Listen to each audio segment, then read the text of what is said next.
ゆっくり海外鉄チャンネルへようこそ。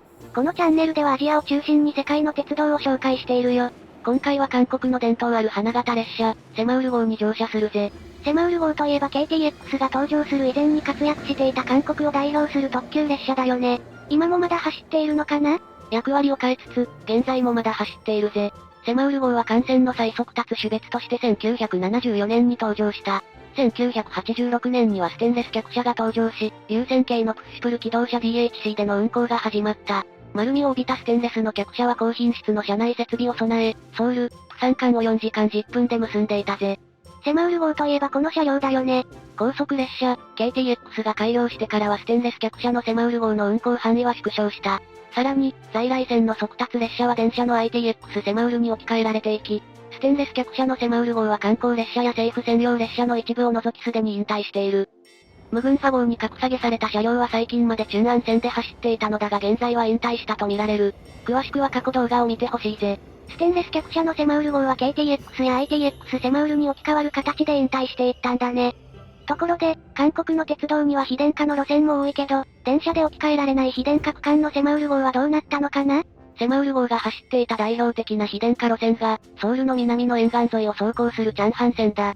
チャンハン線では比較的最近までディーゼル機関車とステンレス客車によるセマウル号が運行されていたが、2018年にステンレス客車が引退。代わりに登場したのが、新しいタイプの客車を使用した新生セマウル号だ。新しい車両ではあるものの客車列車のセマウル号は今でも現役なんだね。早速、チャンハン線のセマウル号に乗りに行こう。行ってみよう。我々が今いるのはチョンブク特別自治道のイクサン。イクサン駅はホナム線、チョルラ線、チャンハン線の在来線3線とホナム高速線が接続する交通の要衝だ。駅構内ではクアンジュモクポ方面と、チョンジュスンチョンヨス方面から来た KTX サンチョンが連結するシーンを見ることができるぜ。KTX サンチョンはソウル近辺では10連の編成しか見かけないけど、イクサンで連結解決していたんだね。今回乗車するセマウル号はこのイクサンが始発駅、非電化区間が残るチャンハン線を経由し、ソウルのターミナル、43を目指す。ホームは1番端の10番線だ。発車時刻の20分ほど前、セマウル号がホームに入ってきた。ごっつい機関車が牽引しているんだね。セマウル号はディーゼル機関車が牽引する客車列車だ。電源車1両と客車6両を繋いでいるぜ。新しいセマウル号はグレーと赤の塗装なんだね。この車両は2000年前後に導入された韓国で一番新しいタイプの客車で、デザインリミット車製のためリミット型客車と呼ばれている。リミット客車は一体化したデザインの窓や床下カバーが特徴だ。室外機を床下に設置しているため、他の客車と違って屋根上の機器が少ないぜ。すっきりしたデザインの客車だね。リミット客車はもともと無群派号用の車両だが、一部が改造を受けセマウル号用客車となった。塗装は改造と同時期に登場した在来線特急電車 ITX セマウルに準じたものに変更されたぜ。内装もセマウル号仕様に改装されている。車内を見てみよう。セマウル号は6両の客車を連結しているが、すべて同じ座席クラス、同じ内装だぜ。KTX のような特質車両はないんだね。車内はこんな感じ。2列プラス2列の座席配置で、方向転換が可能だ。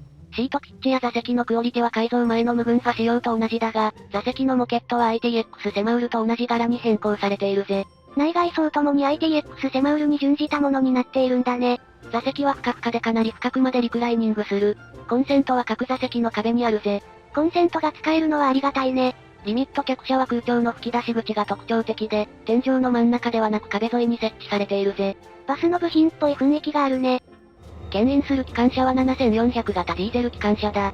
米国 EMD 製の7100型をベースに韓国で製造された大型のディーゼル機関車で、いわゆるアメロコと呼ばれる武骨なアメリカンスタイルの車両だ。韓国で最も一般的なディーゼル機関車で、貨物、旅客の両方を担当するぜ。2両目は客車に電気を供給する電源車だ。アメロコには客車に電力を供給する機能がないため電源車が必要なのだ。実はこの電源車、もともとステンレスのセマウル号に組み込まれていた車両で、ステンレス製で丸みを帯びた車体断面が特徴だ。元セマウル号の電源車は通常、下半分がステンレス、上半分が無群派塗装なのだが、この車両は下半分が白で塗装されている。ちなみに、滅多に出会えないが旧セマウル号塗装のまま走っている電源車も存在するぜ。旧セマウル号の塗装の車両がまだいるんだね。韓国の客車には行き先表示器がなく、昔ながらのサボが使われている。よく見かける無群派号は種別表示が赤だが、セマウル号は青色だ。運行区間の43、育山の上に小さくチャンハン経由と書かれている。実は、育山、43間はチャンハン線経由よりホナム線、4部線経由の方がはるかに早い。所要時間はチャンハン線経由セマウル号が3時間32分かかるのに対して、ホナム線経由のムグンファ号は3時間19分、ITX セマウルは2時間44分だ。さらに、高速線経由の KTX なら最速1時間9分で着くぜ。停車駅が多いムグンファ号より時間がかかるとは、チャンハン線経由は遠回りなんだね。9時44分、列車は帝国通り育山駅を出発した。奥のホームからはソウル発木浦駅 KTX が同時に出発。ソウル方面に向かうのに下り列車の木浦駅と並走しているのは変な感じがするが、チャンハン線は育山の南で西向きに分岐するルートになっているのだ。KTX は最高速度300キロ以上の高速列車だが、動力集中式なので加速はゆっくりだぜ。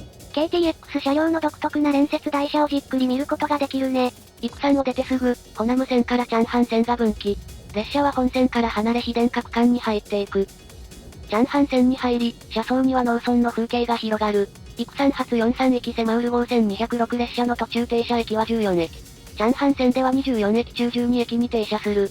巨南から先はキョンブ本線に乗り入れ、ソウルのターミナル、43を目指すぜ。結構停車駅が多いんだね。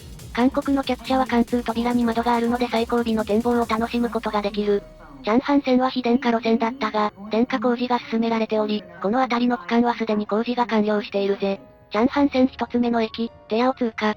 下りホームには育山行きのムグンファ号が停車している。ムグンファ号はセマウル号より停車駅が多いが、各駅に停車するというわけではないぜ。ムグンファ号もセマウル号と同じくアメロコ牽引の客車列車なんだね。10時3分、列車は一つ目の駅、クンサンに到着。クンサンは港町で、車窓からは航海に注ぐクムガンの河口を見ることができる。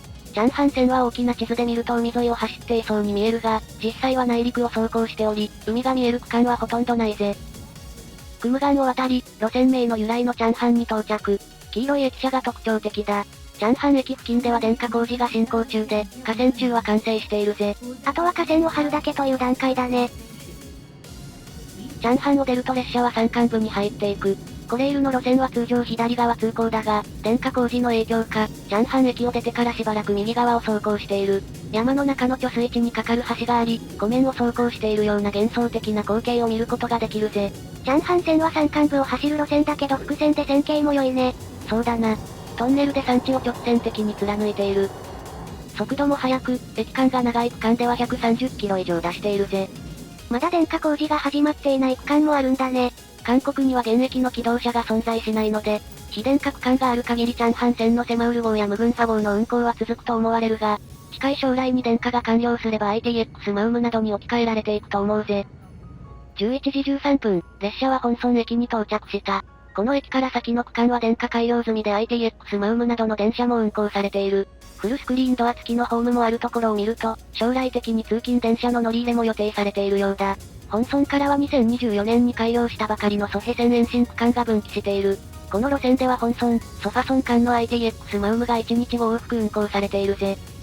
列車はチャンハン線北側の電化区間を走行中。ここで、育山行きの下りセマウル号とすれ違った。チャンハン線のセマウル号は43、育山間で5往復が運行されているぜ。高速走行するアメロコは迫力があるね。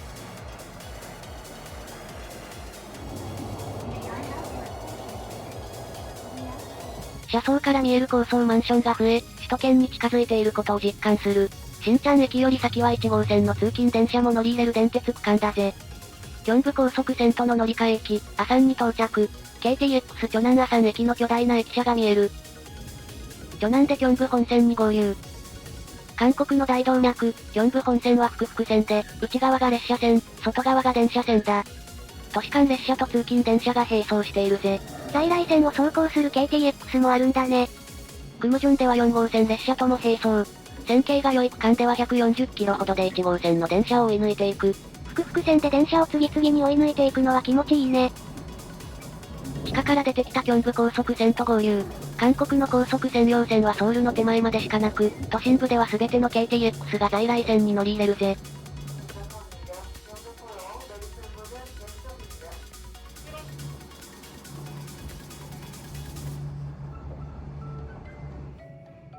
오늘도 코레일과 함께해주신 고객 여러분, 고맙습니다. 안녕히 가십시오. We will soon be arriving. 列車は阪岸にかかる鉄橋を渡る。終点の43まであと少しだ。今回乗車したセマウル号育3、43間の料金は23,700ウォン。日本円で約2500円だぜ。東京浜松間に匹敵する250キロを快適に移動してこの値段は安いね。客車セマウル号は今のところ引退する予定はないが、数年以内にチャンハン線の電化が完了すれば役目を終えることになるだろう。ちなみに、これまで客車セマウル号の運行区間は今回乗車した育3、43間だけだったが、2025年に、新路線のモクポボソン線を経由するプジョン、モクポ間1往復の運行が始まったぜ。こちらも機会があれば乗ってみたいね。13時16分、列車は終点の43に到着した。43はキョンブ本線方面の在来線列車のターミナルで、隣のホームでは ITX セマウルが発車を待っているぜ。今回の動画はここまで。ディーゼル客車列車の高速走行を楽しめるチャンハン線セマウル号、乗れるうちにぜひ乗ってみてほしいぜ。ご意見ご感想お待ちしております。高評価とチャンネル登録もよろしくね。それでは、ご視聴ありがとうございました。